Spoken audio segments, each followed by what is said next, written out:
Hi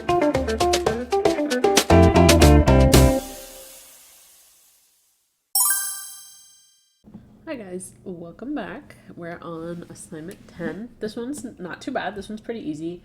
We're gonna go ahead, click the text tool. I'm just gonna keep using the same font we've been using, this Alfarn one. Do it in black. And I just want you to type the first letter of your name. So I'm gonna do X, because my first name is Sochi. And we're just gonna make that not too big, but we're going to put it right towards the middle. Now, your Photoshop should have these things called snap lines, this pink line that's happening and this pink line that's happening.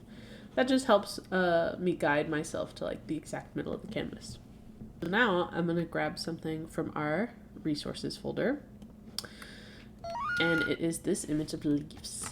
So I'm going to make it a little smaller, just so it fits over our letter. Yeah, that's good. Okay, I'm going to put it under the letter, and on the letter layer, I can press the number 7. And that has turned down the opacity of the layer to 70%. I can do this with all the numbers of the keyboard, like 6, 50, 40, 43. I'll just press 7, and that'll get me to 70%. So, now that we have this, our next step is that we want to get the quick selection tool, this little brush one, not this brush one, but this one. And you want to make sure that's set to plus. So we're going to pick a couple of leaves that are going to be kind of poking out of our letter. So this one's pretty good. We're going to select the whole leaf. This one here would be good, except it's overlapping with another leaf that leads out into the border, and I don't want that. That's gonna look kind of awkward. But this one stands well on its own, and so do these two little ones. So I'm gonna take those.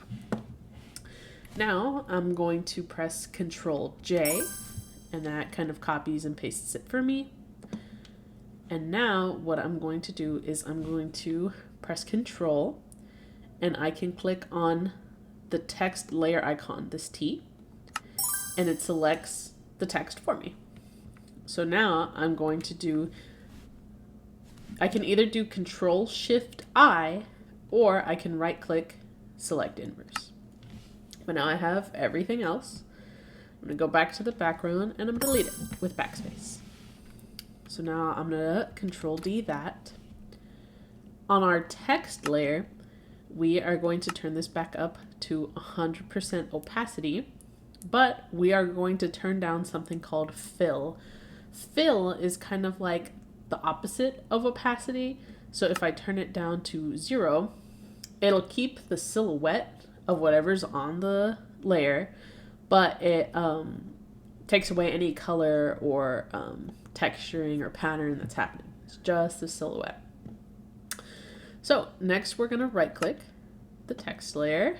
We're going to click blending options, and we are going to open up this one that says inner shadow. So I already have it kind of preset, but you want to make sure it's set to multiply. It's black. It doesn't have to be exactly any number. It just has to be, if you look here, while I kind of scroll this around, you'll notice it goes from light to dark. We just want it to be more on the dark side. And then you're free to copy these settings if you want. It just kind of gently shifts like the different things that this shadow can look like. And we're gonna click OK. And now we have this kind of cool looking like branching out as though we've like cut a letter into this reality of there being leaves. So that looks pretty cool. So now we're done with that, and you're ready to turn this one in. You can click File, Export, Quick Export as PNG. Thank you.